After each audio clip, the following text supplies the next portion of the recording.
1회 쉬는 시간 2번 있습니다. 들어오실 때 자료 다 받으셨죠? 자료 많이 받으셨는데 개념이라는 교재 빼고는 다 집어 넣으셔도 됩니다. 자, 오늘 수업은 1학기 중간고사 범위에 관련된 수업이고요. 한국사 1이 1학기 때 나가는 범위거든요. 한국사 1. 그 한국사 1에 2-2까지 나갑니다. 제 수업은 2-2가 경제거든요. 전근대사의 경제. 근데 오늘 경제를 나가진 않고 오늘은 2-1 전근대사의 대외 교류까지 하고 2-2는 우리 수업이 클리닉 수업이 있어요. 2시간 정도 클리닉 수업이 있는데 4월 날짜 아마 공지됐을 거예요. 그래서 그때 이제 경제 수업을 할 건데 그 수업에 만약에 못 오시면 동영상으로 제공해 드립니다. 아시겠죠? 그리고 지금 이 수업은 다 촬영이 되고 있어요. 그래서 들어오실 때 다 인강 신청하셨죠? 그래서 지금 이 수업 영상을 수업이 끝난 다음에 보내 드리는 겁니다. 아시겠죠? 자, 어디냐면 교재 봅니다. 민트색 교재 개념이 보시면 이 교재는 2단원 끝까지 돼 있어요. 2단원 끝까지 돼 있지만 저는 경제까지 하는데 오늘 경제를 하진 않고 오늘은 29쪽까지 합니다. 조선후기 정치. 아시겠죠? 자, 3쪽 보시면 구석기에서 초기 철기라고 돼 있죠.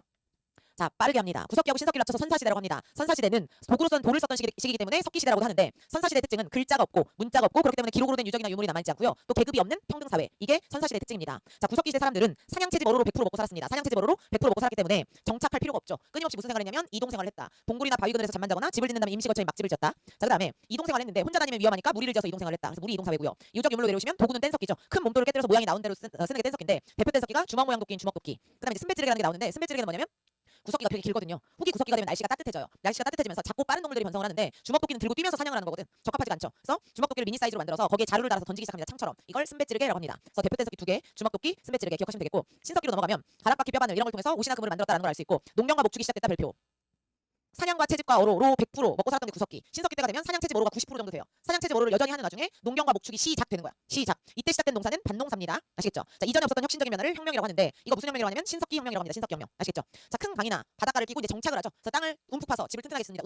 움집을 지었고요. 그다음에 사회를 보시면 평등사회라고 나오죠. 선사시대는 공통점이 평등사회라는 거야. 구석기 신석기. 왜 평등하냐면 가난해. 사람들이 다 가난해. 그러니까 평등해. 아시겠죠? 물론 이런 편이 있을 수 있습니다. 경험이 많은 사람, 나이가 많은 사람, 지혜가 많은 사람이 무리를 이끌었다. 그 무리를 이끈 사람을 지도자라고 합니다. 구석기 신석기 때도 지도자는 있었어요. 근데 권력을 가진 지배자는 없었다라는 거. 아시겠죠? 자, 그다음에 신앙으로 내려오시면 무당의 주술 행위를 믿는 샤머니즘, 그다음에 특정 동물을 수호신으로 여기는 토테미즘, 자연물에 영혼이 있다라고 믿는 애니미즘 이런 신앙이 나오는 게 신석기 시대고, 자, 신석기 시대 유적 유물 보시면 농기구가 나오죠. 뗀석기를 용도에 맞게 갈아서 쓰는 간석기가 나옵니다. 간석기 농기구인 갈돌 갈판 돌보스 돌락 같은 거 나오고요. 토기도 나오는데 신석기 시대 대표 토기가 뭐냐면 모양이 이렇게 생긴 토기입니다. 빗살무늬 토기죠. 음식을 저장하거나 조리하는 데 썼던 신석기 시대 대표 토기인데 저 토기가 인류 최초의 토기는 아니에요. 신석기 시대 때 토기가 처음 나온 것도 아닙니다. 이전부터 토기가 있었으나 우리가 배우지 않을 뿐입니다. 아시겠죠? 자, 그다음에 이제 청동기부터 우리가 무슨 시대라고 하냐면 역사 시대라고 합니다. 자, 역사 시대의 특징은 글자가 있고요, 문자가 있고요. 그렇기 때문에 기록으로 된 유적이나 유물이 남아 있고, 그다음에 뭐가 발생하냐면 계급이 발생합니다. 계급. 사람들 간의 계급이 발생해서 불평등 사회가 되고 국가가 발생한다라는 게 역사 시대 특징입니다. 자, 청동기 시대 특징은 청동기 시대 사람들 사냥 채집어로 해요. 사냥 채집어로 한 50% 정도 하고 농사가 발전을 하죠. 자, 근데 이때 발전한 농사는 신석기 때부터 했었던 반농사가 발전하는 거고 청동기 때는 이제 뭐가 시작되냐면 벼농사가 시작이 됩니다. 쌀농사. 쌀농사가 시작됐다. 자, 시작했다는 건 잘해요, 못해요? 못해요. 할 줄 안다는 거지 잘하지 못하는 거지. 그지? 반농사를 잘하고 쌀농사를 시작한 거야. 자, 벼농사를 했다라는 증거 유물이 있는데 모양이 이렇게 생긴 농기구입니다. 반달, 돌칼. 반달, 돌칼. 간석기 농기구고요. 구멍이 퐁퐁 뚫린 여기에 끈을 넣어서 벼이삭을 수확하는 데 쓴 농기구입니다. 간석기 농기구. 자, 청동기 시대는 뭐가 발생하냐면 선사시대는요, 가난해서 평등하다 그랬잖아. 그지? 자, 청동기 시대가 되면 사냥 채집 뭐로 하지? 그다음에 농사 목축 발전했지. 쌀농사도 짓잖아. 그러니까 먹을 게 많아요. 그래서 뭐가 발생하냐면 먹고 남는 게 발생합니다. 먹고 남는 걸 잉여 생산물이라고 하죠. 자, 근데 이 잉여 생산물이 다 똑같이 남는 게 아니죠. 어떤 사람은 많이 남고 어떤 사람은 적게 남고 어떤 사람은 부족하더라. 이 남는 걸 가지고 이만큼은 내 거야, 저만큼은 네 거야라는 개념이 생겨났는데 그 내 거니 걸 뭐라고 하냐면 사유재산이라고 합니다. 사유재산이라는 게 발생하는 거고 이 사유재산을 가지고 뭐가 형성이 되냐면 사람들 간의 급이 형성이 됩니다. 이걸 계급이라고 합니다. 계급. 자, 계급은 두 개죠. 무리를 지배하는 지배계급이 있고요. 지배를 당하는 피지배계급 이렇게 나뉩니다. 아시겠죠? 자, 청동기 시대 때 등장한 지배계급을 뭐라고 하냐면 무리군 대장장에서 군장이라고 합니다. 자, 군장들은 아무데나 안 묻혀요. 이런 데 묻힙니다. 이런 무덤에 묻히죠. 이 무덤 이름이 뭐냐면 고인돌. 고인돌의 크기가 엄청 큰데 이건 일단 개나 소나의 무덤이 아니라 누구의 무덤이라고? 군장의 무덤. 그리고 고인돌의 크기가 엄청 크다 그랬죠. 이 고인돌의 크기를 통해서 뭐를 짐작할 수 있냐면 군장의 권위, 권력을 짐작할 수 있습니다. 아시겠죠? 자, 요물에 등장한 군장은 뻥을 치기 시작합니다. 나는 너네하고 달라. 나는 하늘의 자손이야. 천손사상. 나는 선택받은 민족이야. 선민사상. 이런 것들을 바탕으로 군장들이 뭘 형성하기 시작하냐면 국가라는 걸 형성하기 시작하는 거야. 그래서 국가가 등장하는 것도 청동기 시대입니다. 아시겠죠? 그래서 우리 민족 최초의 국가인 고조선도 청동기 문화를 기반으로 한 군장 국가입니다. 아시겠죠? 자, 국가가 등장했다는 얘기도 했고, 자, 유적 유물로 내려오시면 청동기 시대지만 여전히 농기구나 생활도구는 간석기입니다. 왜 그러냐면 청동은요 명품이에요. 청동은 뭐다? 명품. 청동하고 명품의 공통점. 구하기 어렵고 만들기 어렵고 비싸. 그래서 생활도구나 농기구는 여전히 간석기를 썼습니다. 청동기 때 썼던 대표적인 간석기 농기구 뭐다? 반달돌칼. 아시겠죠? 자, 그다음에 토기를 보시면 모양이 없는 토기다 해서 민무늬 토기도 있었고, 그다음 청동기 시대 대표 토기가 있죠. 자, 모양이 이렇게 생긴 토기입니다. 자, 이 토기가 뭐냐면 미송리식 토기야. 미송리식 토기. 손잡이가 있는 청동기 시대 대표 토기인데 민문이나 빗살무늬는 모양을 가지고 이름을 정한 거죠. 미송리는 지명입니다. 미송리에서 많이 출토된 손잡이가 있는 토기다라는 거. 아시겠죠? 자, 그다음에 유적 유물에서 북방식 청동이라고 나오죠. 청동기 시대니까 청동을 쓰긴 썼어요. 근데 이때 청동 무슨 청동이냐면 북방식 청동입니다. 우리 명품도 처음에는 명품을 잘 만드는 이태리나 프랑스 그대로 가져다 쓰잖아. 그런 것처럼 청동기 시대 때 청동은 청동을 잘 만드는 북방에서 그대로 가져다 씁니다. 이걸 무슨 청동이라고 한다? 북방식 청동. 그게 북방식 청동인데 어떻게 알아요? 재료가 우리 재료가 아닙니다. 모양이 우리 모양이 아닙니다. 북방식 청동. 이렇게 만들어진 북방식 청동 뭐냐면 비파형 동검, 거친 무늬가 우리 대표 북방식 청동이다라는 거고요. 그다음에 초기철기 보시면 자, 청동기 뒤에 바로부터 나오는 철기 시대를 초기철기라고 합니다. 초기철기의 특징은 한국식 청동이 제작됐다 별표. 자, 그다음에 중국과 교역이 증가했다 별표. 자, 중국과 교역한지 어떻게 알아요? 우리나라 땅에서 중국 돈이 출토가 되는 거야. 반량전, 명도전, 오수전 같은 중국 돈이 출토가 돼서 아 중국과 교역했다라는 걸 알 수 있고요. 그다음에 붓이 출토가 되는데 붓이 출토됐다라는 걸 통해서 중국의 글자인 한자를 썼다라는 걸 추측할 수 있습니다. 자, 그다음에 쭉 내려와서 유적 유물 보시면 자 철로 제작한 것들이 나오죠. 자, 철제 농기구, 철로 제작한 농기구의 등장은 이전보다 농업 생산력을 끌어올립니다. 그다음에 철제 뭐도 나오냐면 무기도 나와요. 철제 무기의 등장은 이전보다 전쟁의 규모나 범위를 확대시켰다라는 걸 알아두시면 되겠습니다. 자, 그다음에 초기철기 시대 때 중요한 거는 한국식 청동을 제작했다는 거야. 뭐를 제작했다? 한국식 청동. 자, 한국 우리 명품도 처음에는 잘 만드는 데서 그대로 가져가다가 나중에는 뭐예요? 우리 재료로 우리 기술로 비슷하게 만들잖아. 그런 것처럼 청동도 청동기 시대 때는 북방 청동인데 철기 시대가 되면 이제 우리 기술로 우리 재료로 만들기 시작하는 거야. 자, 그게 우리 한국 청동인지 어떻게 알아요? 우리나라 땅에서 뭐가 발견이 되냐면 청동 틀이 발견이 되는 거야. 청동물을 부어서 청동을 만들었구나라는 청동 틀이 발견이 되는데 그 청동 틀이 거푸집입니다. 아시겠죠? 자, 그렇게 만들어진 한국식 청동 뭐냐면 세형동감 잔무늬 거울입니다. 아시겠죠? 자, 그다음에 뒤로 넘어가시면 4페이지에 제가 지금 설명드린 유적 유물 나오니까 보시면 되겠고 5쪽 보십니다. 자, 두 번째 주제인 최초의 국가 고조선입니다. 자, 우리 민족 최초의 국가 최초이기 때문에 반드시 나오는데 자, 고조선 원래 이름이 조선이에요. 근데 뒤에 나오는 태조의 성계의 조선과 구분을 하기 위해서 옛 고자가 붙었고요. 청동기 문화를 기반으로 한 군장 국가였습니다. 아시겠죠? 자, 고조선 하면 나올 수 있는 문제 유형이 6가지 정도가 있는데 이 6가지 중에 이미 3-4가지 정도 여러분들이 들어보신 내용이야. 아시겠죠? 자, 그럼 봅니다. 첫 번째는 곰하고 호랑이가 나오는 건국신화 해석하는 거. 그다음에 두 번째는 기원전 3세기 고조선의 발전을 묻는 거. 세 번째는 위만조선의 특징. 네 번째는 위만조선이 고조선을 개선한 근거. 다섯 번째는 고조선의 세력범에 일치하는 유물. 여섯 번째는 팔족법. 이 6가지가 다 나온다는 게 아니라 이 중에 한두 문제가 나온다는 얘기야. 아시겠죠? 자, 그럼 먼저 곰하고 호랑이가 나오는 건국신화 한번 해석해 볼게요. 얘들아, 그 건국신화가 어디에 기록이 돼 있었냐면 삼국유사라는 책에 기록이 돼 있습니다. 어디에 기록이 돼 있다고요? 삼국유사. 삼국유사가 언제 쓰여진 역사서냐면 고려 후기입니다. 언제라고요? 고려 후기. 이련이라는 승려가 쓴 역사서에 곰하고 호랑이가 나오는 건국신화가 최초로 기록이 돼 있습니다. 아시겠죠? 자, 그럼 한번 해석해 봅니다. 거기에 남자 주인공이 누구냐면 환웅이죠. 누구라고요? 환웅. 근데 환웅이 누구 아들이야? 환인의 아들이잖아. 환인이 누구냐면 신이란 말이야. 하늘님. 그지? 신의 아들이니까 환웅도 누구다? 신이다. 그래서 환웅의 존재를 통해서 우리는 하늘의 자손이다. 천손사상. 우리는 선택받은 민족이다. 선민사상 할 수 있습니다. 그죠? 자, 환웅이 항상 하늘 아래를 내려다보면서 널리 인간을 이롭게 하고 싶다. 자, 이거 네 글자로 뭐라고 합니까? 홍익인간이죠. 그죠? 자, 그다음에 어디를 딱 찍어서 내려오냐면 태백산을 찍어서 내려오는데 혼자 오지 않고 풍백운사 우사를 데리고 내려옵니다. 바람, 구름, 비를 다스리는 권리 이를 통해서 알 수 있는 건 농경사회였구나라는 걸 알 수 있고 곰하고 호랑이가 찾아오죠. 사람이 되게 해주세요라고 했더니 마늘하고 쑥을 지어주면서 저 동굴에 짱 박혀서 100일 동안 먹어라. 그죠? 자, 곰은 참고 인내해서 사람이 되죠. 근데 호랑이는 중간에 뛰쳐나가서 사람이 되지 못하죠. 진짜로 그랬다는 게 아니라 곰을 믿는 곰 토테미즘 부족이 있었고 호랑이를 믿는 호랑이 토테미즘 부족이 있었는데 둘이 싸웠는데 곰 부족이 이긴 거야. 그죠? 자, 그다음 여자 사람이 된 곰 웅녀가 또 막 빌어요. 결혼하게 해주세요, 아들 낳게 해주세요. 막 비니까 환웅이 잠깐 사람의 모습을 하고 결혼을 해줍니다. 자, 환웅과 웅녀의 결합은 부족연합입니다. 부족연합. 자, 둘 사이에서 아들이 태어나죠. 아들 이름이 단군왕검인데 단군이 제사장이라는 뜻이고요. 왕검이 정치 지배자 군장을 뜻합니다. 자, 단군왕검이라는 이름을 통해서 알 수 있는 것은 아, 그 당시 사회가 재정일치 사회였다라는 걸 알 수 있습니다. 아시겠죠? 자, 그럼 이제 기원전 3세기인데 자, 간단하게 합니다. 기원전 3세기는요. 고조선의 영역이 확장이 된대요. 세력이 확대된대요. 그래서 군장의 권한이 세진대요. 그래서 군장 밑에 막 직원들도 생긴대. 그리고 나라의 모습을 갖추었대.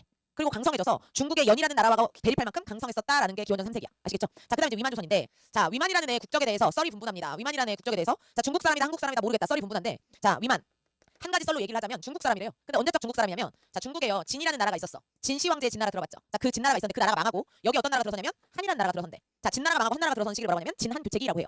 자, 진한 교체기에 위만이라는 중국인이 고조선으로 망명을 와서 고조선이 여기 있었어요. 근데 이때 고조선의 군장이 누구냐면 준왕이었는데 이 위만이 혼자 온 게 아니야. 꼬봉을 한 200명 데리고 왔대요. 꼬봉을 200명 데리고 온 중국인 위만이 부담스럽죠. 준왕 입장에서는. 근데 안 받아줄 순 없으니 받아는 줘요. 자, 받아는 주는데 중앙에 두지 않고 뭐 하냐면 서쪽 경계를 지켜라 해서 서쪽으로 밀어요. 근데 위만이 서쪽 경계를 지키면서 어떻게 됩니까?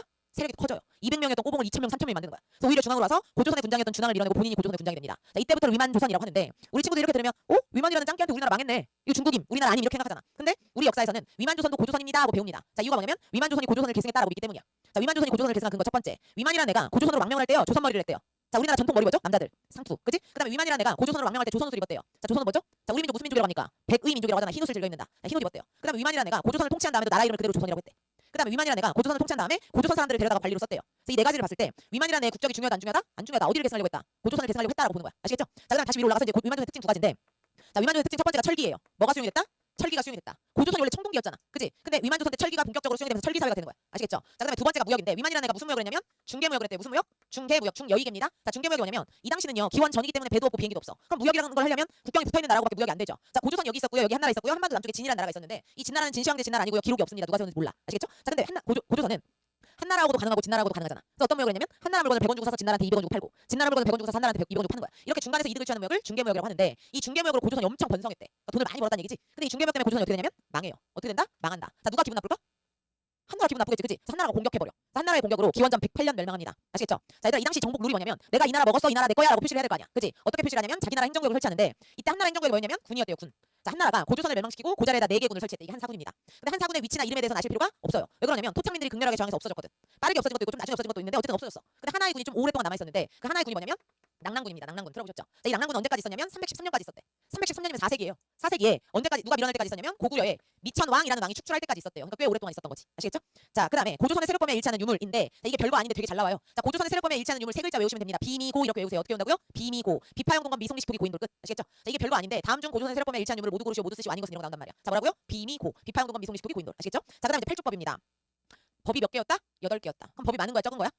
적은 거잖아. 그럼 법이 이만큼만 있어도 뭐 했다는 거냐면 돌아갔다라는 거야. 법이 이만큼만 있어도 나라가 돌아갈 정도로 풍속이 괜찮았다라는 걸 나타내는 겁니다. 아시겠죠? 자, 8개였는데 이 8개가 지금 다 전해지지는 않아요. 법조항으로는 3개가 전해지고요. 법이 아닌 조항이 하나가 전해집니다. 아시겠죠? 자, 그럼 봅니다. 백성들에게 금하는 법 8조가 있었다. 사람을 죽이는 자는 즉시 사형에 처한다. 자, 이거 뭐 중시하는 거죠? 생명, 노동력 중시하는 거죠. 자, 그다음에 남에게 상처를 입힌 자는 곡식으로 갚는다. 곡식, 농경사회였다라는 걸 알 수 있고요. 도둑질한 자는 잡아다 노비로 삼는다. 노비라는 신분이 있었고 계급이 있었고 재산이 있었다. 그죠? 자, 그다음에 용서를 받고자 하는 사람은 한 사람에 50만 전 내야 된다. 50만 전 화폐를 사용했다라는 걸 알 수 있는 거지. 자, 여기까지가 전해지는 법조항이고요. 법이 아닌 조항이 하나 전해진다 그랬지? 자, 그 밑에 뭡니까? 여자들은 모두 정숙하여 음란하고 편협된 짓을 하지 않았다. 여자들만 이렇게 행동을 조심했대. 이건 무슨 말이야? 고조선이 누구 중심 사회였다? 남성 중심 사회, 가부장 사회였다라는 걸 알 수 있습니다.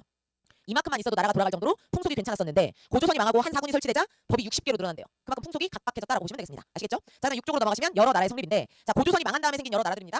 그럼 얘들아, 이 여러 나라들은 청동기예요, 철기예요? 철기입니다. 고조선 망할 때 이미 철기였잖아. 그죠? 그러면 여기 나오는 여러 나라들은 다 군장 국가 다음에 맞을까요, 틀릴까요? 틀려요. 군장 국가도 있고 아닌 나라도 있습니다. 아시겠죠? 자, 그럼 봅니다. 제가 국가의 발전 단계를 할 건데 여기 보세요.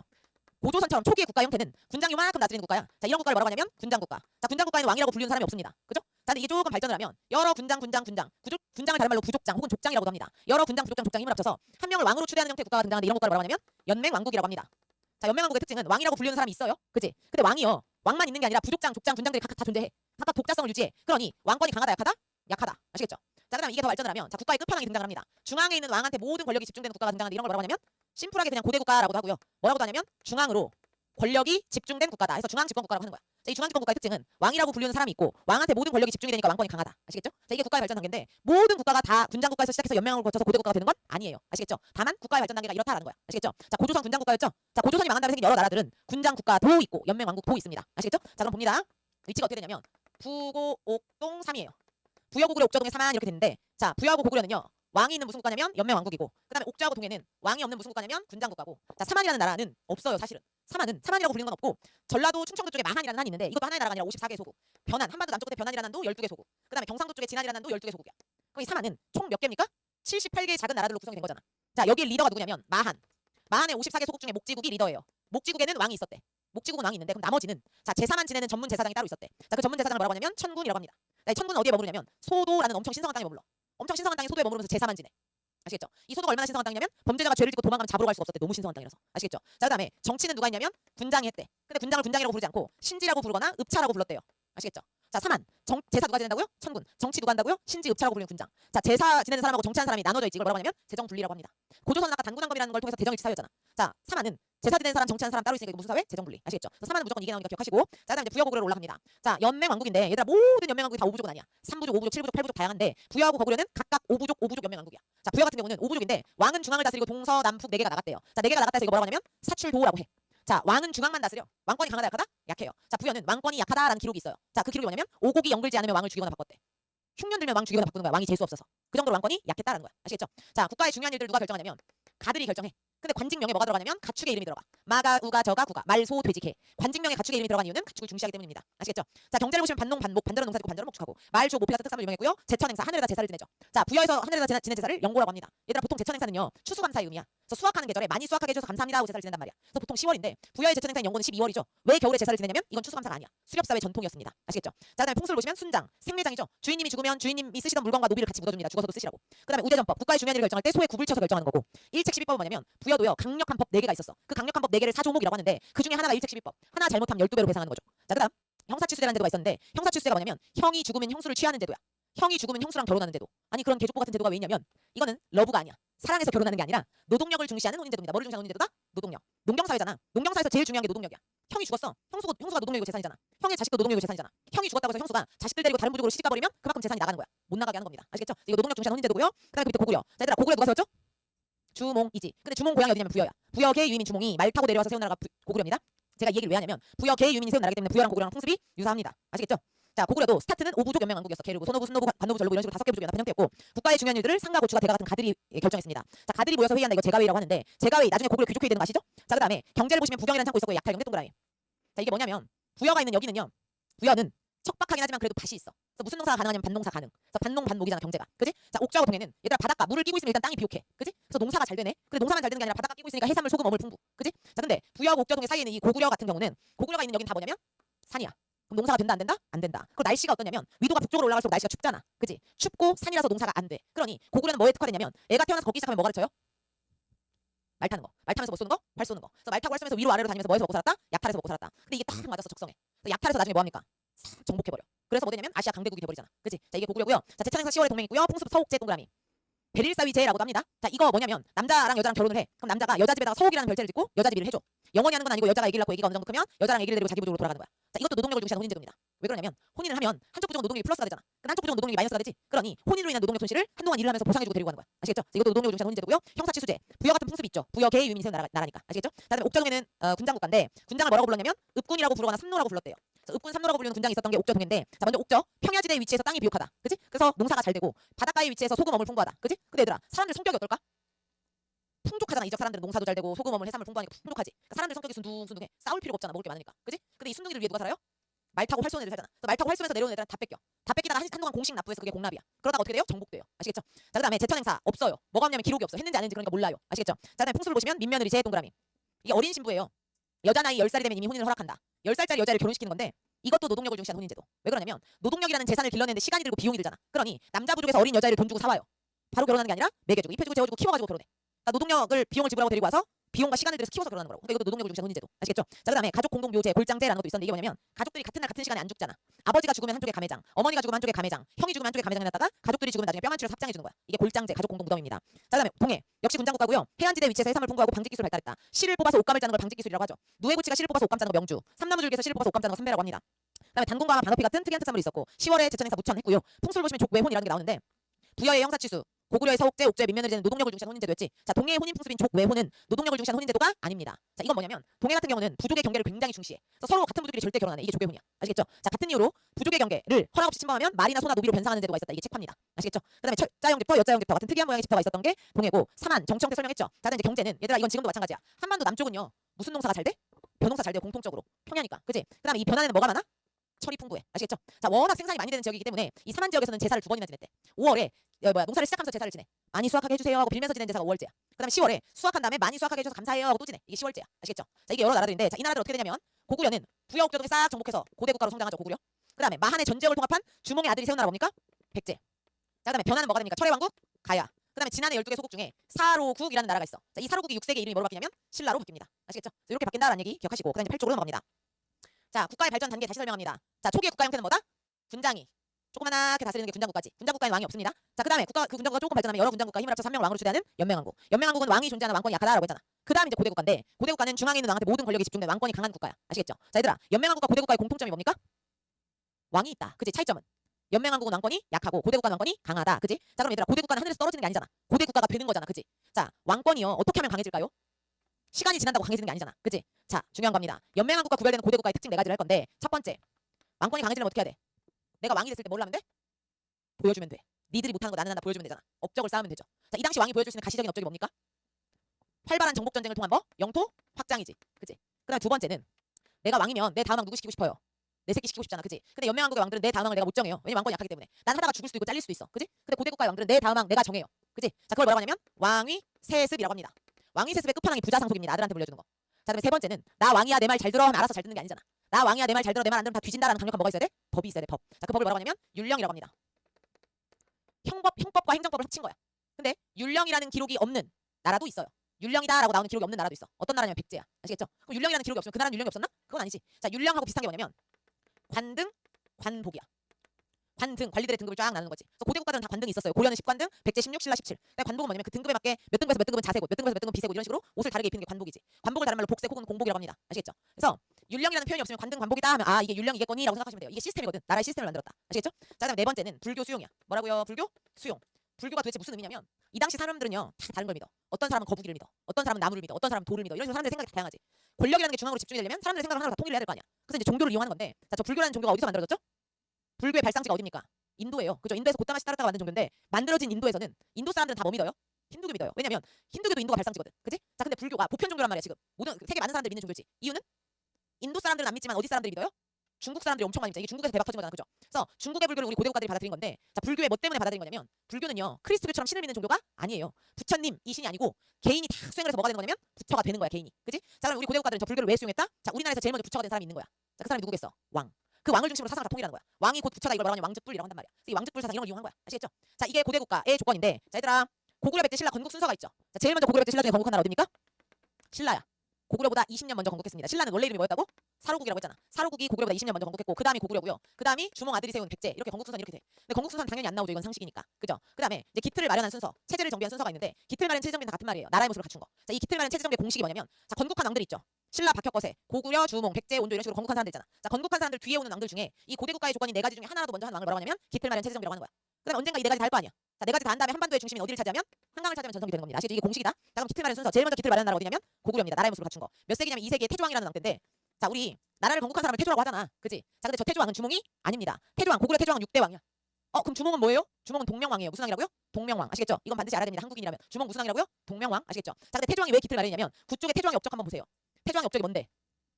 뭔데? 옥저 정복했잖아. 그럼 영토 확장한 거지. 그다음 또 뭐 되냐면 게르부고씨가 왕위를 독점했다. 왕이 세스까지 했네. 그러니까 태조왕이 기틀 마련인 거야. 아시겠죠? 자, 그 다음에 기틀 마련한 나라가 어디냐면 백제입니다. 백제는 3세기 고이왕 때 기틀 마련인데 고이왕이 기틀 마련인 이유는 고이왕 업적 보세요. 뭐야?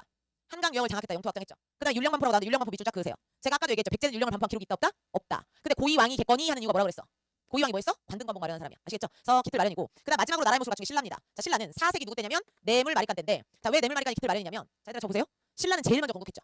근데 신라는 뇌물마리간 전에는 어떻게 왕을 뽑았냐면 떡을 앙 물어서 이빨이 가장 많은 사람이 한 거. 이빨 자국이 많은 사람. 자, 이빨이 많은 사람을 세 글자로 이사금 연장자죠. 그지? 그래서 박씨석씨 김씨가 떡 물어가지고 이사금 뽑았단 말이야. 그러다가 뇌물이가 이제 처음으로 마립간이 되는데 마립간 뜻은 또 뭐냐면 마립간도 왕이 아니죠. 마립간 뭐냐면 대군장이라는 뜻이야. 뭐라고요? 대군장. 그러니까 뇌물이 전에는 뭔가 업적을 쌓은 애가 없었는데 우리 뇌물이 업적은 뭐냐면 왜구를 격퇴한 거야. 뭐를 격퇴했다고? 왜구. 광개토대왕의 도움을 받아서 왜구를 격퇴했다. 그게 업적인 거야. 그래서 너는 그저 그런 이사금이 아니고 너는 뭐야? 마립간이야. 대군장이다라는 칭호를 쓰기 시작한 거야. 아시겠죠? 그리고 김씨 세습이 확립이 되는 거야. 아시겠죠? 자, 그다음 이제 전성기인데 얘들아 제일 먼저 전성기 누굽니까? 한강을 차지한 순서라고 보시면 되겠죠. 제일 먼저 한강 차지한 게 누구야? 백제잖아. 자, 백제 몇 세기? 4세기 근초광 때인데 얘들아 백제가 제일 먼저 전성기였던 이유는 한강에서 시작한 나라야. 그러니까 유리하죠. 그치? 그래서 백제는 전성기였는데도 뭐가 없었냐면 불교가 없었는데도 전성기를 맞이했어. 백제 전성기 지도가 나왔는데 백제가 불교를 수용했다면 틀려요. 백제는 전성기 때 뭐가 없었다? 불교. 불교는 근초광 다음 왕인 침류왕 때 수용됩니다. 아시겠죠? 자, 그 다음 전성기가 어디냐면 고구려입니다. 자, 고구려 전성기 5세기고요. 왕 누구냐면 장수왕입니다. 광개토대왕 아니에요? 광개토대왕 때부터 전성기가 시작되긴 했어요. 근데 왜 장수왕이냐면 전성기의 기준이 한강이기 때문이야. 광개토대왕은 북쪽으로는 영토를 많이 넓혔는데 한강은 반절밖에 차지를 못했어. 한강을 다 차지한 게 장수왕입니다. 그래서 장수왕이 전성기고 고구려 전성기는 한반도 전성기가 아니에요. 아시아 전성기였습니다. 아시겠죠? 자, 그다음 마지막 전성기가 누구냐면 신라죠. 신라가 6세기 진흥왕 때 한강을 차지하면서 전성기 맞이하는 거지. 자, 그러면서 7세기 삼국통일하는 겁니다. 아시겠죠? 자, 그러면 저는 그쪽의 내용을 어떻게 정리할 거냐면 6세기 내용을 정리하면서 뒤로 넘어갈 겁니다. 자, 얘들아 6세기 고구려, 백제, 신라. 자, 삼국의 힘의 역학관계가 어떻게 되냐면 한 나라가 전성기야. 그럼 나머지 두 나라는 뭐예요? 힘을 합쳐요. 그지? 자, 5세기 전성기 누구였습니까? 고구려였지? 그럼 나머지 두 나라 누가 힘을 합쳤겠어? 신라, 백제가 힘을 합쳤겠지. 이걸 무슨 동맹? 나제 동맹이라고 하죠. 자, 5세기 때부터 시작된 나제 동맹이 이제 6세기가 됩니다. 자, 6세기에 고구려가 나제 동맹한테 한강료를 뺏겨요. 그죠? 자, 그럼 고구려 상황이야? 한강 뺏겼으니까 고구려 망해요? 자, 고구려한테 한강은 좀 다른 의미야. 백제나 신라한테 한강은 뭐냐면 사람 몸으로 치면 심장이래. 그럼 뺏기면 어떻게 돼? 죽는 거야. 그지? 자, 근데 고구려한테 한강은 발톱 정도 됐대요. 사람 몸으로 치면. 왜 발톱이냐면 위로 영토가 너무 많았거든. 그래서 발톱 안 빠져봤죠? 저도 안 빠져봤어요. 근데 빠졌다라고 예상을 해보면 어떨 것 같아? 너무 아프다. 하지만 죽진 않는다. 그지? 자, 고구려 입장이야. 6세기 나제 동맹한테 한강료를 뺏겨서 너무 아픈데 죽는다 안 죽는다? 안 죽는다. 여전히 아시아 강대국. 아시겠죠? 자, 그럼 이제 신라하고 백제 상황인데 나제 동맹이 한강을 뺏은 거잖아. 자, 이제 여기서 깨지는 거지. 나제 동맹이 깨집니다. 왜 그러냐면 서로 다른 생각을 해. 백제는 뭐라고 하냐면 나제 동맹으로 내 땅이었던 한강을 되찾았다. 그래서 수복이라는 표현을 씁니다. 내 땅을 되찾은 거니까. 그지? 근데 신라는 뭐라고 할까? 내가 열심히 백제 땅 되찾았다 이러겠어? 내가 드디어 한강을 차지했다 이렇게 되는 거지. 그러니까 나제 동맹이 깨져요. 누가 배신합니까? 신라가 배신하는 거야. 그래서 백제 성왕이라는 왕이 관산성 전투에서 전사하면서 백제는 큰 위기에 빠집니다. 자, 사람으로 치면 뭐냐면 혼수 상태. 사람으로 치면 혼수 상태인데 이 혼수 상태니까 심장은 뛰는데 몸을 못 움직이는 거지. 근데 얘가 입은 살아있어서 입으로 누구 계속 공격할까? 신라 공격하는 거야. 너 내가 가만한다 하고 입으로 계속 욕하는 거야. 아시겠죠? 자, 그럼 이제 신라 상황이야. 신라는 한강을 차지해서 해피엔딩입니까? 잠깐 행복하고 너무 불안하대. 자, 이유가 두 가지인데 내부적인 이유가 있고 외부적인 이유가 있어요. 자, 외부적인 이유는 누구 때문이겠어? 백제. 백제가 계속 남한 쳐다보면 욕을 하는 거야. 그지? 그래서 외부적으로는 백제 때문에 너무 힘든 상황이고 내부적으로는 무슨 상황인 거냐면 자, 여기 보세요. 신라의 폐쇄적인 신분제인 골품제도라는 제도가 있죠. 자, 폐쇄적이라는 얘기는 그 신분을 한번 가지고 태어나면 신분 간의 수직 이동이 안 되는 거야. 그지? 이게 폐쇄적인 신분제도라는 건데 자, 골이 있고 품이 있잖아. 그지? 골이 있고 품인데 누가 지배층입니까? 골이죠. 근데 이 골도 하나가 아니죠. 몇 개입니까? 골도 두 개잖아. 자, 성골 있고 진골 있잖아. 골도 두 개지. 자, 이 골, 성골이냐 진골이냐를 나누는 기준도 학자들마다 썰이 다양해요. 근데 이제 한 가지 썰로 얘기를 하자면 성골은 엄마 아빠가 둘 다 왕족인 애들이 성골이래. 그럼 얘들 엄마 아빠가 둘 다 왕족이려면 어떻게 해야 돼? 왕족끼리 결혼해야 돼. 가족끼리 결혼하는 거야. 왜? 자, 이것도 러브가 아니죠. 러브가 아니고요. 가족들끼리 친누나 친동생 친오빠 이렇게 결혼하는 이유가 뭐냐면 개나 소나 왕족 되는 게 싫은 거야. 그러니까 왕족들끼리 결혼하는 거야. 그래서 왕족들끼리 결혼한 이 성골이 왕을 해요. 그죠? 그럼 진골은 뭐냐면 엄마 아빠 중에 한쪽만 왕족인 애들이 진골이야. 이게 정상이잖아. 그지? 자, 근데 성골은 반쪽짜리 왕족 피가 흐르는 진골을 사람 취급합니까 안 합니까? 아니요. 넌 더러운 피가 섞였잖아 이러면서. 그지? 그래서 성골들만 쭉 왕을 하는 게 신라였는데 자, 저 성골이 가지는 치명적인 문제가 뭘까요? 가족들끼리 결혼하면 어떻게 돼? 기형아. 그지? 유전적으로 문제가 있단 말이야. 기형아가 실제로 많았대. 그다음에 기형아. 그다음 뱃속에서 죽는 경우 유산. 나타가 죽는 경우 사산. 그지? 이런 경우가 되게 많았는데 그러다 보면 그게 쌓이다 보면 성골은 오래 갈 수가 없어. 자, 그럼 6세기 이제 신라가 봉착한 내부적인 문제가 뭐다? 성골의 배가 끊긴 거야. 근데 이건 교과서에 안 나와. 교과서에 안 나오는데 제가 여러분들 이해를 돕기 위해서 설명을 드리는 거야. 상황을 설명을 하기 위해서. 아시겠죠? 자, 신라가 봉착한 문제 뭐라고요? 내부적으로는 성골의 배가 끊겼고 외부적으로는 백제 때문에 골치 아픈 상황인 거야. 그러면 드디어 누구한테 기회가 온 거야? 진골. 누구한테 기회가 왔다고? 진골. 이 위기를 극복한 진골 중에 왕이 된 사람이 등장하겠지. 아시겠죠? 그게 몇 세기냐면 7세기인 거야. 알겠습니까? 됐죠? 자, 그럼 이제 7세기로 넘어갑니다. 뒤로 넘기시면 7세기. 자, 고구려 상황인데, 자, 고구려는요 한강을 뺏겼지만 여전히 아시아 강대국이다라고 했잖아. 고구려가 아시아 강대국이었던 이유는 고구려가 센 것도 있었지만 중국이 약했거든. 중국이 왜 약했냐면 중국이 하나의 중국이 아니었어요. 여러 나라가 난립한 춘추 전국 시대였단 말이야. 그래서 고구려가 짱이었는데 7세기가 되면 중국의 통일 제국들이 등장을 합니다. 자, 첫 번째 통일 제국이 어떤 나라? 수나라. 자, 이 수나라하고 고구려가 싸우는데 누가 이깁니까? 고구려가 이겨요. 자, 이걸 무슨 대첩이라고 하냐면 살수 대첩이라고 합니다. 무슨 대첩? 살수 대첩. 아무 전쟁이나 대첩이라고 하지 않고요. 우리가 크게 이긴 전쟁만 대첩이라고 합니다. 자, 한국사 교과서에 나온 첫 번째 대첩이죠. 살수 대첩. 자, 살수 대첩 이후에 수나라가 망하고요. 자, 또 다른 통일 제국이 어떤 나라가 들어서냐면 당나라가 들어섭니다. 자, 당나라가 들어서는데 이번에도 고구려랑 싸우죠. 근데 이번엔 누가 밀려요? 고구려가 밀려요. 고구려가 땅을 계속 뺏겨요. 근데 어디를 지켜내냐면 안시성을 지켜냈다 해서 안시성 전투라고 합니다. 아시겠죠? 자, 그 아무리 센 고구려라고 하더라도 중국의 통일 제국들이랑 수십 년 동안 전쟁하니까 국력이 떨어질 수밖에 없죠. 그런데다가 카리스마 있는 리더였던 연개소문이 죽으면서 자식들끼리 권력 다툼까지 일어납니다. 그러니까 고구려는 7세기 이미 무슨 길로 가고 있냐? 망하는 길로 가고 있어. 그치? 자, 백제는 7세기 계속 혼수 상태. 아시겠죠? 자, 그럼 이제 신라야. 이 위기를 극복한 진골 중에 왕이 된 사람이 등장했다. 자, 그가 누구냐면 진골 중에 누굽니까? 김춘추입니다. 자, 진골 김춘추가 야 내가 이 위기를 극복하고 왕이 돼볼게 하고 등장하는 거지. 그래서 김춘추가 처음에 누굴 찾아가냐면 연개소문 찾아갑니다. 고구려 연개소문. 고구려야 나 좀 도와줘. 나 백제 때문에 너무 힘들어. 네가 도와주면 나 왕 할 수 있는데 나 좀 도와줘. 근데 연개소문이 뭐라 그랬어? 오, 너 잘았다. 잘았어. 자, 온 김에 뭐나 내놓고 가? 한강이나 내놓고 가라. 개소리 하지 말고. 그래서 김춘추를 가둬버려. 그러자 김춘추가 거기서 탈출해서 어디로 갑니까? 고구려의 라이벌인 어디로 가는 거야? 당나라로 가는 거야. 그래서 나당 동맹 체결합니다. 아시겠죠? 자, 이 나당 동맹 체결의 공을 인정받아서 김춘추가 뭐가 되냐면 최초 진골 출신 왕이 되는 거지. 최초의 진골 왕이 되는 거지. 김춘추가 누구냐면 태종 무열왕이지. 아시겠죠? 자, 나당 동맹. 둘이 동맹을 맺은 거야. 둘의 약속이 뭐냐면 야 우리 둘이 손잡고 삼국통일 하자. 자, 우리 둘이 손잡고 삼국통일 해서 자, 당나라 너는 뭐 먹고 고구려 먹어. 자, 나머지는 내가 먹어. 이게 나당 동맹 약속이야. 그래서 나당 동맹이 처음에 어디를 멸망시키냐면 660년에 어디 멸망시킵니까? 백제. 자, 백제 멸망 이후에 백제 부흥운동이 있었으나 다 실패. 자, 그다음에 668년에 어디 멸망시키냐면 고구려 멸망시킵니다. 자, 그럼 668년에 고구려 멸망시킨 다음에 삼국통일 됐어요? 안 됐어요? 고구려도 부흥운동 했으나 실패했는데 왜 삼국통일이 아니냐면 삼국통일인 줄 알았는데 당나라가 배신을 하는 거지. 자, 원래 약속은 뭐였어? 고구려만 먹는 거였잖아. 그치? 근데 당나라가 백제 신라 땅에도 다 자기 나라 행정구역을 찍어버린 거야. 자, 고구려에 찍은 게 안동도 호부, 백제에 찍은 게 웅진도 독부, 신라에 찍은 게 계림도 독부야. 도독부 도호부가 당나라 행정구역이야. 고구려 백제 신라 땅에다 다 자기 나라 행정구역을 설치했다는 건 뭐 하겠다는 거야? 다 먹겠다는 거야, 신라까지. 그치? 그러니까 그제서야 각성한 신라가 자, 무슨 전쟁했다? 나당 전쟁한 거야, 8년 동안. 아시겠죠? 자, 나당 전쟁 마지막 전투가 매소성 전투 기벌포 전투입니다. 자, 매소성 전투 기벌포 전투로 당나라를 밀어내면서 676년에 신라가 뭐 하는 거냐면 삼국통일 완성하는 거야. 아시겠죠? 자, 그럼 신라 삼국통일 가지는 의의가 뭐죠? 우리 민족 최초의 통일이지. 그치? 그다음에 모든 통일에 들어가는 의의가 있습니다. 민족문화 발전에 토대를 마련했다라는 의의야. 근데 신라 삼국통일이 갖는 한계가 있죠. 뭐죠? 누굴 끌어들였다? 외세를 끌어들였다. 그치? 아니 우리 민족 통일하는데 외세 개입해서 한 거야. 그러다 보니 매소성 기벌포 전투로 당나라를 밀어내겠는데 어디 밖으로밖에 못 밀어내요? 대동강 이북의 고구려 땅은 뺏겨요. 그러니까 원래 약속대로 고구려 땅은 또 뺏기는 거야. 그러니까 이만큼만 통일했다라는 게 한계인 거지. 아시겠죠? 자, 이게 신라 삼국통일이고요. 자, 그다음에 그 밑에 가야가 나오죠. 가야가 어디냐면 여기가 가야예요. 이 삼각형. 자, 얘들아 가야는 고대 국가 사이에 있었지만 얘는 뭐였냐면 연맹왕국이었어. 얘는 뭐였다고? 연맹왕국. 6개의 가야 연맹이 연합한 형태 연맹왕국이었는데 6개를 다 아실 필요는 없어요. 자, 초기 가야는 누가 이끌었냐면 여기 밖에 있었던 김해의 금관가야가 리더였어. 근데 4세기 후반에 리더가 누구로 바뀌어요? 내륙에 있는 대가야로 바뀌어. 자, 이거 한 문제짜리거든요. 금관가야에서 대가야로 4세기 후반에 중심지가 이동한 건 누구 때문일까? 광개토대왕 때문이야. 누구 때문이라고? 광개토대왕. 고구려 군대 때문인데 광개토대왕이 가야 너 죽여버릴 거야 하고 온 게 아니야. 신라에 쳐들어온 왜구를 격퇴하는 과정에서 기술이 현란하죠. 전쟁을 너무 잘해버려. 그러니까 왜구를 격퇴하는 과정에서 누구까지 박살이 나냐면 가야까지 박살이 나는 거야. 왜냐면 왜구가 가야 쪽으로 도망갔거든. 그래서 쫓아가서 다 박살내버립니다. 그래서 가야 중심지가 금관가에서 대가야로 이동하게 되는 거야. 자, 이 금관가에는 누가 멸망시키냐면 신라 버풍왕 때 멸망하고요. 대가야는 누구 때 멸망하냐면 신라 진흥왕 때 멸망합니다. 그래서 진흥왕 때 가야가 다 신라로 병합이 되는 거야. 아시겠죠? 그래서 가야는 고대 국가로 발전하지 못하고 연맹왕국 단계에서 멸망했다. 그럼 가야가 고대 국가로 발전하지 못한 이유가 두 가지인데 첫 번째는 백제하고 신라 사이에서 정치적 압박을 받았고 6개의 가야 연맹이 각각 독자성을 유지했다는 거. 아시겠죠? 그래서 중앙집권에 실패했다라는 거고요. 자, 가야 하면 유명한 거. 자, 남쪽이니까 무슨 농사 잘 되고 벼농사 잘 되고 가야는 뭐의 왕국이고 철의 왕국이고 그지? 그다음에 가야가 또 뭘 잘 만드냐면 토기를 잘 만들었대. 뭘 잘 만들었다고? 토기. 그래서 가야 토기가 일본의 스에키 토기에 영향을 줍니다. 아시겠죠? 그래서 이렇다라는 것까지 알아두시면 되겠고 그다음에 뒤로 넘어가면 12, 13, 14까지 하면 1교시 끝. 자, 이제 뭐가 남았냐면 통일신라하고 발해가 남았습니다. 뭐가 남았다고요? 통일신라하고 발해가 남았는데 얘들아 신라를요 시기를 세 개로 나눌 수가 있어요. 초기, 중기, 후기라고도 하고 상대, 중대, 하대라고도 합니다. 자, 신라 상대는 뭐를 상대라고 하냐면 성골들이 왕을 했던 시기를 상대라고 해요. 성골들이 왕을 했던 시기를 뭐라고 한다고? 상대. 근데 끝났잖아 그거는. 그지? 성골 마지막 왕이 누굴까요? 성골 마지막 왕. 신라에만 있는 거 있는데 여왕. 신라에만 왜 여왕이 있을까? 성골이 여자만 남은 거야. 그치? 그럼 여자 성골이 이제 왕을 하니까 여왕이지. 근데 여자 성골이 외로워가지고 결혼을 해? 그럼 그 자식은 뭐가 될까? 진골되는 거야. 그치? 그러니까 여왕은 결혼도 못하는 거지. 그치? 자, 성골들이 왕을 했던 게 상대고 자, 중대. 아까 최초의 진골왕 누구라고요? 김춘추 태종 무열왕이라고 했잖아. 그때부터가 신라 중대야. 중대인데 중대는 김춘추 이후에 개나 소나 모든 진골이 다 왕이 된 게 아니고 김춘추의 직계자손 진골들만 왕을 했던 시기가 신라 중대입니다. 아시겠죠? 무열왕 직계자손 마지막 직계자손이 해공왕이야. 자, 해공왕이 다른 진골들한테 피살당해요. 그러면서 150년 동안 왕이 20명 넘게 바뀌는 진골들 간의 왕위전 살전이 있었던 시기가 하대야. 아시겠죠? 그래서 저는 지금 이제 중대하고 하대를 할 건데 자, 신라의 왕권 그래프가 있습니다. 그리실 필요 없어요. 거기 나오니까. 이게 왕권이고요. 그다음에 이게 무슨 권이냐면 귀족권이야. 얘들아 왕권하고 귀족권 서로 반비례하는 관계죠. 왕권이 강하다는 건 귀족을 눌렀다는 거고 귀족권이 강하다는 건 왕권이 약하다는 거야. 자, 신라 중대 때 왕권을 대변하는 기구가 있었는데 그게 뭐냐면 집사부야. 자, 집사부의 수장을 뭐라고 하냐면 시중이라고도 하고 중시라고도 합니다. 자, 왕권이 강하다 이꼴 집사부 시중의 권한이 강하다. 아시겠죠? 자, 그다음에 귀족권을 대변하는 기구도 있었는데 귀족회의 기구인 뭐 화백회의의 수장을 뭐라고 하냐면 상대 등이라고 합니다. 자, 귀족권이 강하다 이꼴 화백회의 상대 등의 권한이 강하다. 아시겠죠? 자, 요때가요 신라 중대래. 자, 신라 중대는 왕권이 강하고 귀족권이 약하죠. 집사부 시중의 권한이 강하고 화백회의 상대 등의 권한이 약했던 게 신라 중대 때. 그다음 요때가 언제냐면 신라 하대야. 신라 하대는 뭐야? 왕권이 약하고 귀족권이 강하지. 집사부 시중의 권한이 약하고 화백기 상대의 권한이 강하지. 아시겠죠? 그래서 중대하고 하대를 할 건데 12쪽이 신라 중대고요. 13쪽이 신라 하대입니다. 자 봅니다. 태종 무열 왕 나오죠. 최초 진골 왕이고요. 이후 직계자손들이 왕위를 계승했다. 해공왕까지. 왕권 강화의 기반을 마련하기 위해서 집사부 시중의 권한을 강화시키고 화백기 상대의 권한을 약화시켰다. 그다음에 문무왕 나당 전쟁을 끝내고 삼국통일 완성한 게 문무왕이야. 그 다음 왕이 신문왕 별표 5개. 신라 중대하면 신문왕 문제가 나옵니다. 자 얘들아 태종 무열왕이 처음으로 왕을 했을 때 다른 진골들 반응 인정. 왜냐면 쟤는 공이 있잖아. 나당 동맹이라는 공이 있으니까 인정. 그지? 자 그다음에 문무왕이 왕이 됐을 때 다른 진골들 반응 인정. 전쟁 끝냈잖아. 전쟁 끝내고 삼국통일에 공이 있죠. 자 그다음에 문무왕의 아들인 신문왕이 왕이 됐을 때 다른 진골들 반응 왜 니가? 왜 니가? 이런단 말이야. 왜 그러냐면 너는 할아버지 아버지 공이 있으니 인정 이러지 않는단 말이야 사람은. 그치? 뭐라고 하냐면 이제 전쟁이 끝났잖아. 전쟁이 끝나서 이제 통일된 신라야. 영토가 커졌지. 그 신라를 문무왕이 자기 아들 신문왕한테 물려주고 죽은 거잖아. 그러자 다른 친구들이 이제 뭐하기 시작하냐. 왜 너만해 나도 해 하면서 반란이 일어난단 말이야. 근데 우리 신문왕이 그 모든 반란을 다 진압하진 않았어. 한 놈만 팼습니다. 자, 그 한 놈이 누구냐면 김음돌. 김음돌의 난 동그라미. 김음돌의 난만 일어났다는 게 아니야. 김음돌의 난만 진압했다는 거야. 김음돌이 누구냐면 신문왕의 장인어른이야.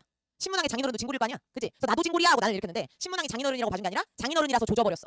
세게 조져버렸어. 그러니까 다른 친구들이 싹 숙청이 되는 거야. 아시겠죠? 그래서 왕권이 엄청 강해졌고요. 두 번째 구주 소경. 이거 지방행정 구역인데 전국을 구주 그다음에 5개 소경으로 나눈 겁니다. 자 구주 옆에 지도에 나오죠. 삭주, 무주, 한주, 뭐 이런 명주 뭐 이런 식으로 9개 나오죠. 자 고구려 백제 신라 땅에 각각 3주 일반 행정구역이야. 아시겠죠? 자 그다음에 오소경은 뭐냐면 특별 행정구역. 금관경, 부관경, 서원경, 중앙경 이런 5개 경 있죠. 자 오소경을 설치한 이유가 뭐냐면 얘들아 고구려는요 수도가 졸본이었다가 국내성이었다가 평양성으로 바뀐단 말이야. 고구려. 그지? 자 백제도 수도가 한성이었다 웅진이었다 사비였다 이렇게 바뀌잖아. 근데 신라는 수도가 계속 어디? 금성. 그지? 영토가 이만큼일 때도 금성이고 이만큼이 됐는데도 금성이야. 그럼 오소경을 설치한 이유 1번 수도 금성의 편제성 보완이야. 수도 금성이 치우쳐져 있잖아. 그지? 그다음 2번은 뭐냐면 오소경의 왕족을 파견해서 살게 했어요. 자 왕족을 가서 살게 한 이유는 지방 세력 감시. 아시겠죠? 자 그다음에 3번 육두품을 유학 정치념을 도입했다라고 나오죠. 학교 국학을 만드는데 얘들아 고대 국가의 왕들이 유교 교육관을 만드는 이유는 하나야. 인재 양성이 아니에요. 뭐가 아니라고? 인재 양성이 아니고 이 유교 교육관에 누가 와서 공부를 할까? 귀족들 자식들이 와서 공부를 할 거 아니야. 그지? 걔네한테 국영수 가르치는 거 아니고요. 뭐 가르치냐면 유교 가르치는 거야. 근데 얘들아 유교의 핵심이 뭐야?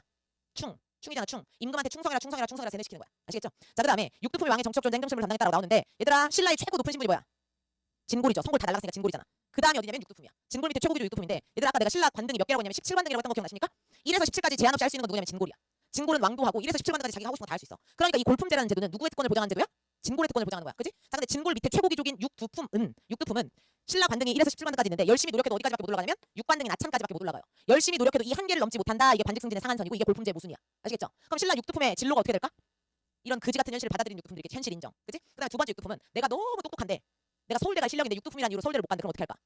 하버드가. 그지? 하버드 가면 되잖아. 그런 것처럼 육두품인데 내가 너무 똑똑한 이 나라가 날 안 받아주면 어디로 가는 거야? 중국 가는 거야. 중국 가서 중국의 과거 시험인 빈공과의 급제에서 이름을 날리는 육두품들이 있었다. 대표적인 사람 최치원. 그지? 자, 세 번째 육두품은 이런 현실을 뭐 하는 거냐면 초월하는 거야. 어디에 귀의해서? 종교. 종교에 귀의해서 현실을 초월하는 육두품 대표적인 사람 원효. 해골물 마신 원효도 육두품입니다. 육두품들의 진로가 이러한데 신문왕이 육두품을 왕의 정치적 조언자로 썼대요. 이 말은 옆에다 두고 자기한테 조언하게 한 거잖아. 그럼 얘들아 왕한테 막 조언할 정도면 왕 옆에서 일할 정도면 관직이 높겠어 낮겠어? 높아야 될 거 아니야. 그지? 그러면 잘 봐. 신문왕이 육두품을 왕의 정치적 조언자로 썼다라는 건 이 관직승진의 상한선을 없앴다 하면 맞는 거야? 아니야. 골품제의 모순을 극복하기 위해 육두품을 썼다 하면 맞는 거야? 아니야.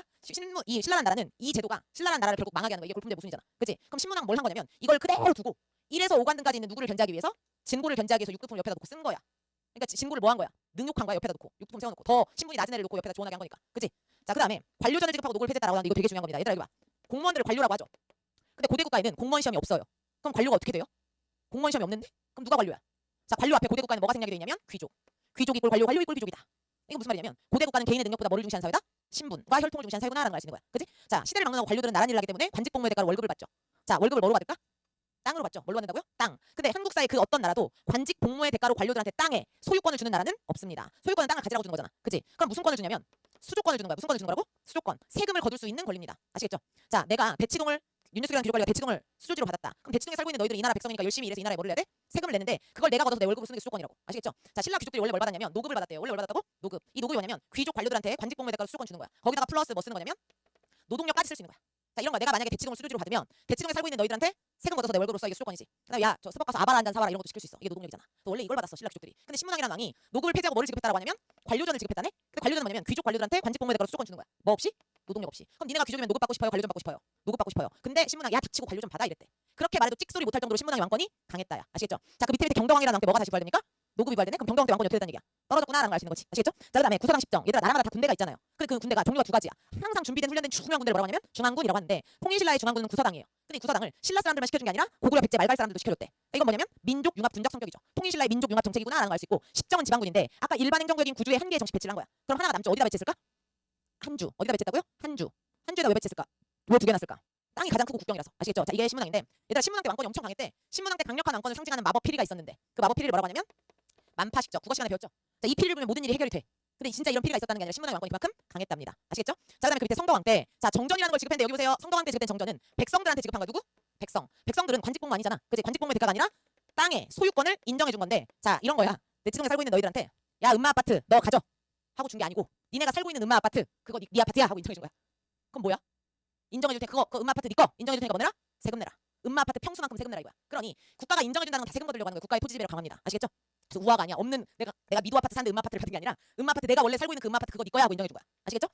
자, 그다음에 경덕왕 노급 부활이죠. 그다음에 불국사 석굴암 성덕대왕 신중 같은 문화재가 완성이 됐고요. 경덕왕 다음왕이 해공왕이야. 아시겠죠? 자, 그다음 신라 중대 때 통치체제 중앙정치 보시면 왕명을 수행한 집사부 장관이 시중에 권한 강했고 하백회 상대에 권한 약했다. 근데 관례 비리를 감찰하는 사정부가 있었는데 얘들아 나라마다 다 관례 비리를 감시하는 기구들이 있어. 통일신라는 사정부입니다. 아시겠죠? 자, 그다음에 지방행정은 구조 소병 아까 신문학 때 정비됐다 그랬죠? 주 아래 군연을 설치하고 지방관을 파견했는데 지방관하고 지방 세력 차이 정도는 아시죠? 지방 세력은 그 지역의 토착 세력을 지방 세력이라고 하는 거고 지방관은 왕이 중앙에서 지방에다가 월급 줘서 파견하는 관리를 지방관이라고 하는 거야. 아시겠죠? 그래서 지방관을 많이 파견하면 파견할수록 중앙지권체제 강합니다. 아시겠죠? 자, 그다음에 지방 세력을 견제하기 위해서 외사정 파견했는데 외사정이 뭐냐면 아까 관례 비리를 감찰하는 게 사정부라며. 그럼 사정부에 바깥 외자가 붙은 거니까 이거 누구 감시하는 거냐면 지방관 감시하는 거야. 아시겠죠? 그다음에 상수리 제도는 인질제도입니다. 무슨 제도요? 인질제도. 지방의 유력한 지방 세력들 있잖아. 지역마다. 그 유력한 지역의 지방 세력들은 지방 세력의 자식들은 수도에 머물러야 돼. 아버지가 지방에서 허튼 짓 하면 아들 어떻게 될까? 죽어. 이게 상수리 제도입니다. 아시겠죠? 자, 그다음에 향 보호소라는 특수행정구역이 있었고 군사제도 구서랑 집정화가 있습니다. 아시겠죠? 자, 이게 신라 중대인데 신라 중대가 왜 끝난다고요? 누가 죽으면서 끝난다? 마지막 직계대손인 해공왕이 다른 진골들한테 피살되면서 신라 하대 시작. 아시겠죠? 자, 얘들아 신라 하대는요. 신라 하대는 둘둘둘 3이다 이렇게 보시면 돼요. 둘둘둘 3. 이게 뭐냐면 두 가지 사건이 있었고 두 가지 세력이 성장하고 두 가지 사상이 뒷받침이 돼서 후 삼국이 성립됐다. 이게 신라 하대야. 자, 두 가지 사건은 뭐냐면 중앙에서는 진골 귀족들 간에 뭐 일어난다고요? 왕위쟁 탈전. 뭐 일어난다? 왕위쟁 탈전. 얘들아 왕위쟁 탈전 일어나면 왕권 어떻게 돼요? 떨어져요 무조건. 그지? 자, 얘들아 왕위쟁 탈전 대표적인 거 두 개. 김원창의 난 장보고의 난인데 김원창의 난 자기가 왕하려고 한 거 아니야. 자기 아빠가 왕위쟁 탈전에서 탈락하자 불만을 품고 일으킨 게 김원창의 난이고요. 장보고의 난 니네가 알고 있는 그 장보고입니다. 해상한 장보고. 장보고도 자기가 왕하려고 한 건 아니고 자기 딸을 왕비로 꼬질려다 실패. 이게 장보고의 난입니다. 자, 그다음에 지방에서는 뭐가 일어나냐면 농민봉기가 일어나는데 얘들아 농민들은요 시대를 막론하고 뭐 건드리면 봉기할까? 세금 많이 걷으면 봉기예요. 신라 말에 세금을 많이 걷거든. 그래서 농민복이 일어나는데 이때 일어난 농민복이가 원종과 애노의 난입니다. 아시겠죠? 자, 그다음에 이때 성장했던 두 세력이 누구냐면 중앙정부의 지방 통제력이 약화된 틈을 타서 내가 장군이야 내가 성주했던 사람들인데 그 사람들 뭐라고 하냐면 호족이라고 합니다. 왕건, 견원 이런 사람들. 그죠? 자, 그다음에 이 사람들하고 결탁했던 세력이 있는데 나는 너무 똑똑한데 이 나라가 날 안 받아줘? 신라는 망할 수밖에 없는 나라 새로운 사회를 만들어야 돼. 그 사람들 뭐라고 합니까? 육두품이지. 호족하고 육두품이 연합합니다. 자, 이들한테 배경이 된 사상 두 개가 뭐냐면 풍선이야 풍선. 풍이 뭐냐면 풍수지리설. 얘들아 풍수지리설이 뭐 찾는 거죠? 명당 찾는 거잖아. 지금 나라 꼴이 이꼬라진 게 수도가 금성이기 때문이다. 명당으로 가서 나라를 새로 세워야 된다. 이게 풍수지리설이지. 선이 뭐냐면 선종인데 이게 불교 종파거든요. 얘들아 신라 초에 유행한 불교 종파가 뭐냐면 교종이야. 이건 신라 초에 유행한 건데 불교가 부처가 되는 거라며. 그치? 교종에서는 부처가 어떻게 하면 될 수 있냐면 경전을 읽어가지고 교리를 해석하면 부처가 된대. 근데 얘들아 이때는 세종대왕이 한글 창제하기 전이잖아. 일반 개똥이 말똥이들은 글을 못 읽어요. 그럼 경전을 읽을 수가 없고 교리를 해석할 수가 없어. 부처가 될 수 없겠지. 그럼 교종에서 이건 누가 중심이 되는 거냐면 왕실과 귀족이 중심이 되는 거겠지. 아시겠죠? 자, 근데 신라 하대에 유행한 불교 종파가 뭐냐면 선종인데 선종에서는 어떻게 하면 부처가 될 수 있냐면 삼선 수행만 잘 해도 부처가 될 수 있대. 마음속으로 부처가 되고 싶어, 부처가 되고 싶어 하면 부처가 된다는 거야. 그래서 이거는 호족들의 후원을 받아서 널리 널리 퍼집니다. 아시겠죠? 자, 두 가지 사건이 있었고 두 가지 세력이 성장하고 두 가지 사상이 뒷받침이 돼서 후삼국은 뭐냐면 망해가고 있는 신라에서 자 900년에 호족 출신 견훤이 완산주에다가 도구를 해서 나라를 세웠다. 그게 뭡니까? 후백제.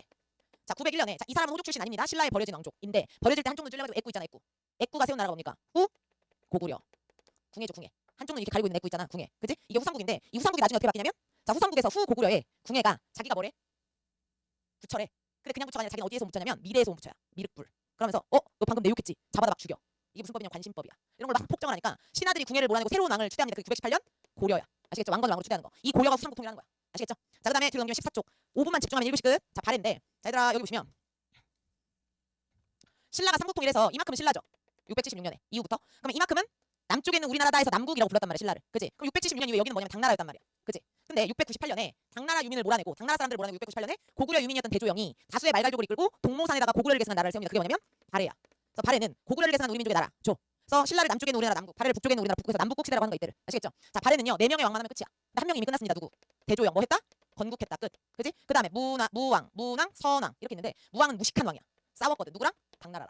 왜냐면 발해는요 기본적으로 신라 당나라 싫어해요. 왜 그러냐면 나 당이 고구려를 멸망시켰잖아. 그래서 당나라랑 심지어 무왕 싸우기까지 했어. 아시겠죠? 자, 그다음에 문왕 때는 문무를 정비합니다. 자, 러브러브하기 시작하는 거야 당나라랑 문무를 정비하기 위해서. 그다음에 신라로 가는 길 신라 도 뚫었던 사람이 문왕입니다. 그다음에 선왕 때는 전성기였어. 최대 영토. 발해 영토가 최대였던 전성기가 선왕 때인데 그래서 중국이 발해를 뭐라고 불렀냐면 이때 바다 동쪽에 융성한 나라 해동성국이라고 불렀다. 자, 이랬던 발해가 언제 멸망하냐면 926년이요. 926년에 누가 공격하냐면 거란. 요 나라가 공격해서 멸망합니다. 이후에 오갈 데 없는 발해 유민들 누가 흡수하냐면 고려에서 흡수하는 거야. 물론 부흥도 있었으나 실패하고요. 아시겠죠? 자, 그다음에 어디 보시냐면 자 통치체제 보세요. 자, 중앙은 삼성육부제라고 나오죠. 세계 성과 6개 분데 시스템 자체는 당나라들을 모방했어요. 근데 명칭과 운영 방식은 독자적이었다라는 거 기억하시고 지방은 5경 15 62주. 아까 신라는 9주 5소경이었잖아. 그죠? 그다음에 교육은 주자감. 그다음에 교육은 중앙군인 10위가 있었다. 자, 이런 발해가 언제 멸망했다고요? 926년. 거란 요 나라의 공격을 받아서 멸망. 이후에 부흥도 있었으나 실패. 일부 유민들 어디로 흡수됐다? 고려로 흡수됐다. 아시겠죠? 자, 그다음에 고구려 계승식. 얘들아, 발해가 고구려를 계승한 우리 민족의 나라인데 발해 주민을 전체를 100명이라고 보면 고구려 사람은 10명도 안 돼요. 말갈족이 90명이 넘었대. 근데 왜 그게 고구려를 계승한 나라냐면 10명도 안 되는 고구려 사람들이 다 지배층이었다. 그다음 두 번째는 일본하고 주고받은 국서 외교문서에 나는 발해 국왕이고 우리나라는 발해다 이런 표현을 쓴 게 아니라 우리나라는 고려고 나는 고려국왕이다라는 표현을 썼대요. 발해 왕이. 고구려에 계승했다면서 왜 고려예요? 발해 원래 고구려 원래 이름도 고려야. 근데 고려라고 명기한 기록들이 많습니다. 그래서 아시겠죠? 자, 그럼 세 번째는 고구려 문화와 유사성. 그래서 온돌이라든지 정해공주 무덤의 모주림 천장구조, 돌사자상 이불명사 이런 것들을 통해서 고구려 문화와 유사하다. 고구려 계승한다라는 걸 알 수 있습니다. 아시겠죠? 자, 그다음에 그 밑에 남북국의 대외 교류를 보시면 일부 다 이렇게 하는 거. 이 대외 교류는 어디에 해당되냐면 2-1에 해당됩니다. 한국사 1에 2단원의 1 대외 교류에 들어가는 부분이라서 제가 정치사면서 그냥 같이 하는 겁니다. 아시겠죠? 자, 당나라에는 통일신라가 유학생 승려를 파견해서 항공과 제도를 수입했는데 양쯔강하류에 신라방, 신라소, 신라방, 신라원이 있었다. 이게 뭐냐면 신라 사람들이 많이 갔었기 때문에 신라 사람들이 모여 있는 마을, 신라 사람들이 다니는 절, 신라 사람들을 관리하는 관청 이런 게 있었다라는 거고요. 그다음에 일본에는 유교 불교 사상을 전파했다. 이게 하쿠오 문화입니다. 무슨 문화? 하쿠오 문화 영향을 줬고, 그다음에 국제무역항 울산항 동그라미. 얘들아 국제무역항의 입지 조건이 있어요. 이 당시 이런 고대 국가에서는 국제무역을 통해서 수입하는 물건들이 생필품이겠어, 사치품이겠어? 사치품이겠지. 그럼 그 사치품이 제일 필요한 데가 어디야? 수도일 거 아니야, 수도. 수도에 왕족과 귀족들이 다 모여 사니까. 그래서 국제무역항의 입지 조건 제1은 뭐냐면 수도하고 가장 가까운 데야. 그러니까 금성하고 가장 가까운 거 울산항입니다. 아시겠죠? 자, 그다음에 장보고 활약했다. 해적 소탕하고 청해진에 설치했다는 거. 만두에 청해진 설치했다는 거. 그다음 발해도 초기에는 당나라하고 대립했었으나 문왕 때부터 교류했다 그랬죠. 그다음에 신라로 가는 길, 신라 도 뚫었던 것도 문왕. 그다음에 돌궐 일본과도 교류했다라는 게 발입니다. 아시겠죠? 자, 여기까지가 1교시 10분 쉬었다가 고려합니다. 아시겠죠?